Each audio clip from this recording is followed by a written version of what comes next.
To the Point with Kelly Dunn and Michael Williams. The Honda Classic in Palm Beach Gardens, the International Tennis Championships in Delray Beach, and the Cardinals and Marlins in Jupiter. The bases are covered for sports fans this weekend in Palm Beach County. Good morning and welcome to the Point. You would be hard-pressed to find a better place to watch sports this weekend. But what about the future? Can we expect more big sporting events in our areas? Well, joining me to talk about the business of sports is George Linley, the Executive Director of the Palm Beach County Sports Commission. Thank you, George, for being with us today. Oh, thank you for having me. It's a pleasure. Let's get to the point. This is like the Super Bowl for Palm Beach County because this is a weekend where so many huge events are happening at one time. I mean, this is a really big deal. How big of a business deal is this? This is a very special weekend for Palm Beach County in terms of sports and sports business. We have a great marketplace for the world of sporting events. This weekend, we're home to the Honda Classic, a marquee event on the PGA Tour. The Delray Beach International Tennis Championships, one of 12 ATP World Tour events that take place in North of America, is right here in Palm Beach County. And Major League Baseball spring training is starting. I can't think of anywhere else I'd want to be if I was a sports fan. So what does that translate when we're talking about a dollar figure? How does that translate into big bucks for this area? It's huge. You know, Palm Beach County has always been on the forefront, been a very great county in terms of economic development. And they invested in sports tourism 27 years ago when the Palm Beach County Sports Authority was formed. And we were one of the first sports commissions in the United States, actually. We were one of 15 organizations that were out there promoting sports tourism. Now there's over 500 organizations that do what we do because it is such a big business and communities are realizing that. When you look at these events that we have this weekend, the Honda Classic, and it's more than just a sporting event, it's become part of Palm Beach County's culture. Right. But you have not only your 144 golfers, but the sponsors, the fans, the golf enthusiasts that are traveling from around the region to come to Palm Beach County to experience the Honda Classic. We estimate that the event's going to generate between $30 and $40 million of economic impact. In the past, the event has consistently filled up or created over 4,000 hotel room nights. It's also televised live on the Golf Channel and NBC, so over 3 million households watch the event, and it's internationally distributed to over 220 countries, which is exposing Palm Beach County to potentially 570 million households. Well, and then Tiger added into the mix this year. Did that change it significantly? It's, you know, the Honda Classic has done Ken Kennerly and his team has done a great job building the event. And Tiger Woods is a legendary golfer, and they already had a great field. And I know that there's anticipation with Tiger's presence that attendance is going to soar. Last year, 110,000 people walked through the gates. They think it can be up 150, 160,000. TV ratings might be up 25%. So yeah, we're excited about it. And so the dollar figure for the tennis, when you add in tennis and spring training, how much are we talking about money-wise in this weekend? You know, the Delray Beach International Tennis Championship is very special. It's it's a week-long tour event. When you add in the International Tennis Championships, Major League Baseball spring training, which we estimate that brings over $50 million of economic impact and fills 12,000 hotel room nights. The St. Louis Cardinals is, well, you can't ask for a better brand. And then we also have our hometown team, the Marlins, that are training right in our backyard.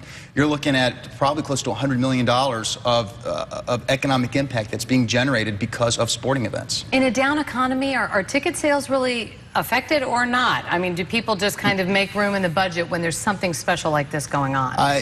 You know, I think that the down economy, of course, it could impact the world of sports and spectator sports especially. But I think what we're seeing with some of these events is that sports is a part of our culture and people do prioritize it. So I think that these events this year, we're going to be fine. And I'm hearing spring training it's going to be one of their best seasons. The St. Louis Cardinals are world champions, and the Marlins have a new brand. They're rebranding the organization, right. So there's a lot of hype just to be part of this experience for spring training. Would it have not been better to have these all spread out on, well, spring training goes, you know, for weeks on end, but would it have been better, do you think, any pluses for it being spread out between tennis and golf, to have them both separated by a few weeks, or not? In previous years, I know the Delray Beach International Tennis Championships were a week prior to the event. From my understanding, the ATP, the Association of Tennis Professionals, the tour determines those dates, and there's not a lot of flexibility. And it just so happened this year that it's crossing over with the Honda Classic. I think that there's some positives to that, some very big positives. From a sports tourism point of view, we're able to market this weekend of sports here in Palm Beach County as a premier, a very rare opportunity to see professional tennis, professional golf, and Major League Baseball spring training. So if you're a sports enthusiast, a lover of the sports industry, where else are you going to want to be? Is it easy to draw, organizations here, for organizers to say, hey, this is the place to put on? I mean, Delray has a beautiful tennis facility. Certainly spring training's already established. How easy is it to bring in sporting events here? Because we live in a great destination, a beautiful destination. The Palm Beach County, 47 miles of white sandy beaches, tropical climate. It makes our jobs much easier. The Palm Beach County Sports Commission, our primary mission is to bring in and support sporting events, specifically those events that are generating economic impact and creating bed tax revenues. We're also here to promote and market the county as a sports tourism destination. And when you have facilities like Roger Dean Stadium, one of the premier baseball complexes in the state of Florida, to the International Polo Club, 200 acres consisting of 8 polo fields, pristine facility, to the Delray Beach the Delray Beach Tennis Center, which is home not only to a 7,000-seat stadium, but 21 tennis courts in one place. Our Palm Beach County Parks and Rec system has 8,000 acres of parks and recreation space that has a plethora of multi-purpose fields and recreational complexes. That allows us to go out there and pursue some of pretty large sporting events, some of the most prestigious national amateur tournaments that you'll find in this country. We're able to bring to Palm Beach County because of our facilities. But who's the biggest competition to Palm Beach County getting those events? Miami? We do. Miami, Orlando is in the state of Florida. Is fierce competition. We have 16,000 hotel rooms in Palm Beach County. Orlando has about 100,000 hotel rooms. So obviously the inventory of hotels that they have, they can drop the rates. Orlando, we compete with Disney World. It's a great tourism attraction. They are fierce. But we also compete against other destinations on a national and international level as well. So you have, in terms of sports, since we focus on a niche market, it depends on the sporting event that we're pursuing. It's funny because this is such a big sports weekend here, but I know it's kind of how I've always felt. Well, this isn't really necessarily a sports market because there is no professional football or basketball team, that sort of thing. You would disagree with that this is a sports market? I definitely disagree. Yeah. I think that we are one of the top sports marketplaces in the state of Florida. I think yes, that's true. We do not have a professional sports franchise or the venues to support a franchise which would lend itself to other major events. But we are home to a major PGA Tour event, a PGA Champions Tour event, a professional tennis event. We're home to Major League Baseball spring training. Not just one team, but 2 teams. And in terms of amateur sporting events, there's no place in the state of Florida that hosts as many amateur baseball tournaments as we do. We host the USA Baseball Junior Olympics, the national governing body for the sport. We host one of the largest amateur adult baseball tournaments here in Palm Beach County because of our partnership with Roger Dean Stadium and Palm Beach County Parks and Recreation. There's nobody in the state of Florida that hosts as many amateur tennis tournaments as we do. And we're the golf capital of the world. We have some of the largest national amateur golf tournaments. So with the FAU Stadium, the new 30,000-seat stadium, that's going to open up a whole nother gamut of sporting events that we can pursue. What's on the horizon? What events are going to be coming up? What are you already getting giddy about? Because there's still more to come. Sure. The Sports Commission supports about 90 different sporting events a year, and that's on a local, state, regional, national, and international level. This year, and actually this summer, we have the world or the nation's largest water ski tournament. The USA Water Ski National Championships will be taking place at Okeechobee Park. Okeechobee, sure. That's exciting. We won the bid to host the Major League Lacrosse All-Star Game, which is televised live on ESPN2, and that's going to be at the new FAU Stadium. That's really exciting. It's going to be the first event outside of college football that takes place at inside the stadium. In November, we're going to be home to the world's largest field hockey tournament. Really? Believe it or not, we're hosting the National Hockey Festival, which is going to showcase a lot of our Olympic athletes. It's going to take place at the International Polo Club in Wellington, and we're able to lay out 4 to 6 field hockey pitches. It's a field hockey field on one polo field. So we're going to have 30 field hockey pitches in one location. Because of our partnership with the International Polo Club, there's not a lot of other communities that can duplicate that type of proposal, and that's what allows us to be a premier sports destination. Well, congratulations, and this is a big weekend, so go out and enjoy the rest of it. And to all of our viewers, we hope you're enjoying some of the golf or the tennis, the spring training. George Linley, thank you very much, Executive Director of the Palm Beach County Sports Commission. We appreciate your time. Thank you for having me. All right. Did Florida make a mistake in its presidential primary? Our roundtable takes on that topic when we come back. Now for our roundtable with News Channel 5 political analyst and coordinator of the American Studies program at Lynn University, Dr. Robert Watson, and Brian Crowley, author of CrowleyPoliticalReport.com. Gentlemen, great to see you again. We're going to begin real quick. Mitt Romney won in Arizona and Michigan. The race moves on to Super Tuesday next week. So the question is, did Florida make a mistake by breaking the rules and moving its primary up to January? Some are saying that in the end, Florida didn't have as much influence. Do you think it was a mistake, Brian? No, absolutely not. No? I don't think it was a mistake at all. Florida got to have a major say.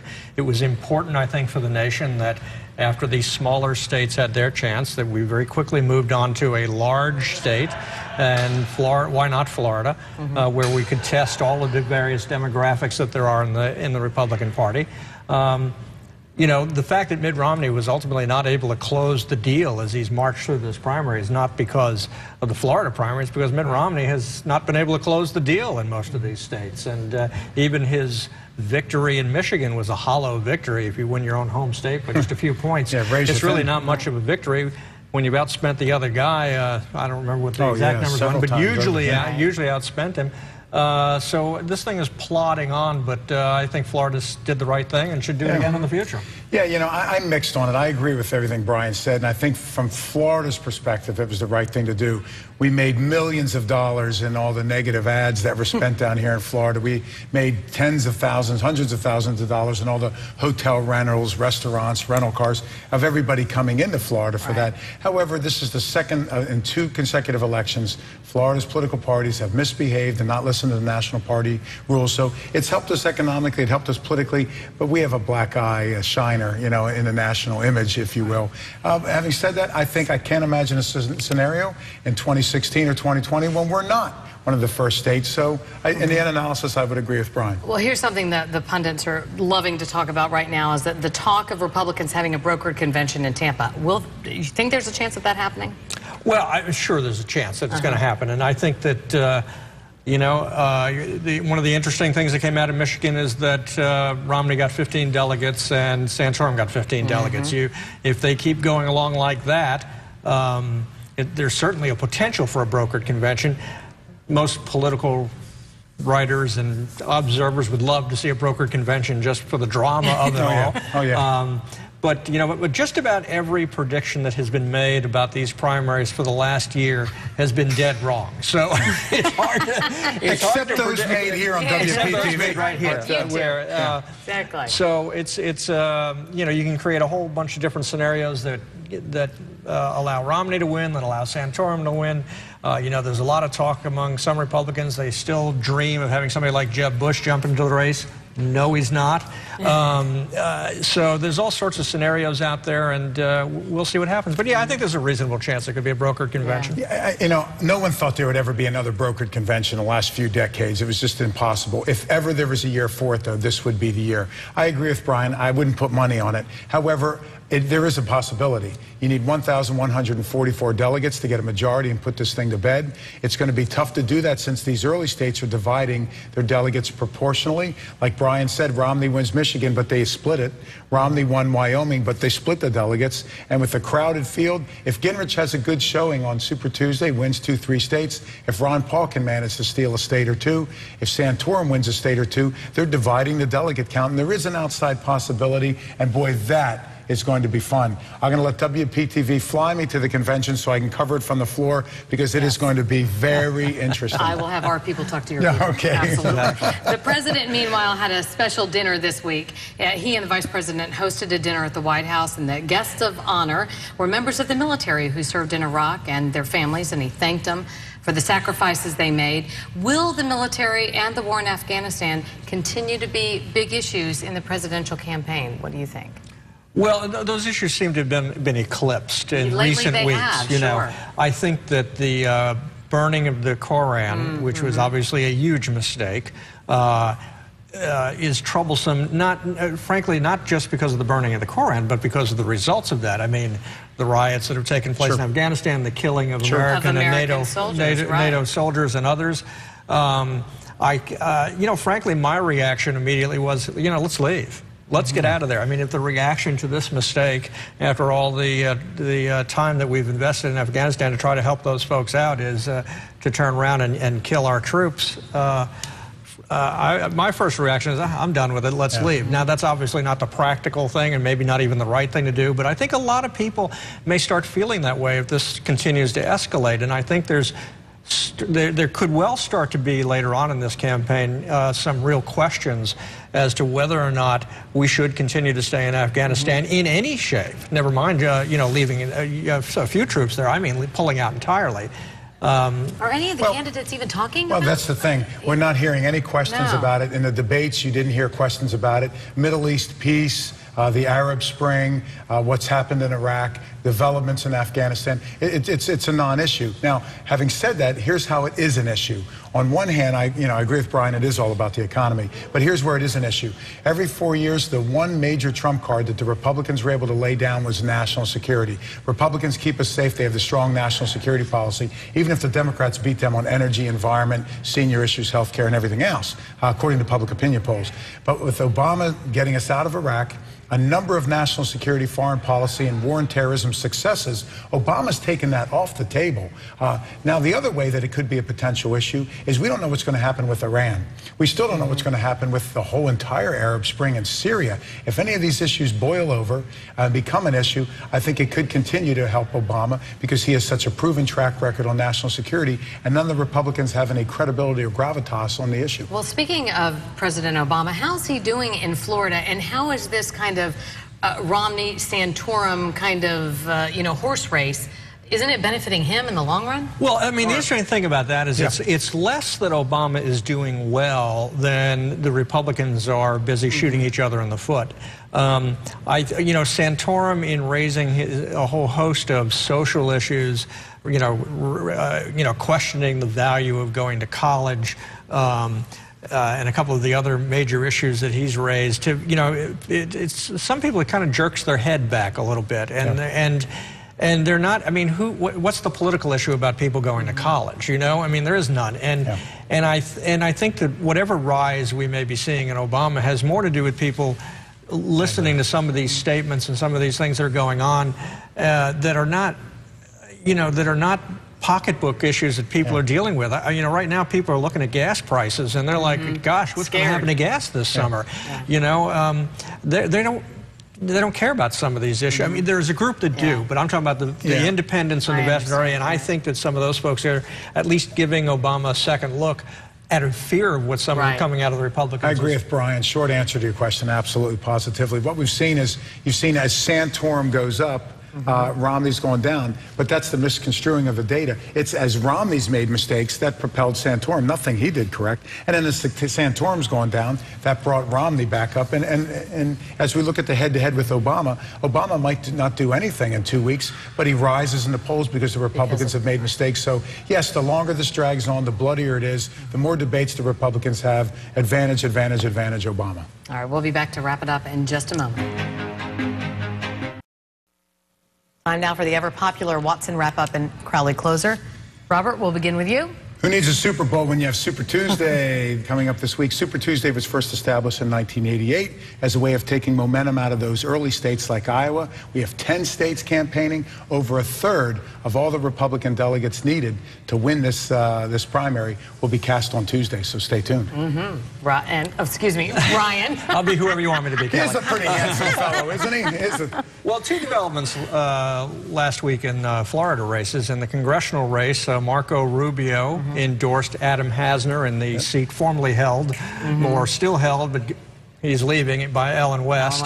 And George Lemieux is sending out a series of videos calling Connie Mack 2.5 Max, a very derisive, cartoon-like thing that basically says he's a loser.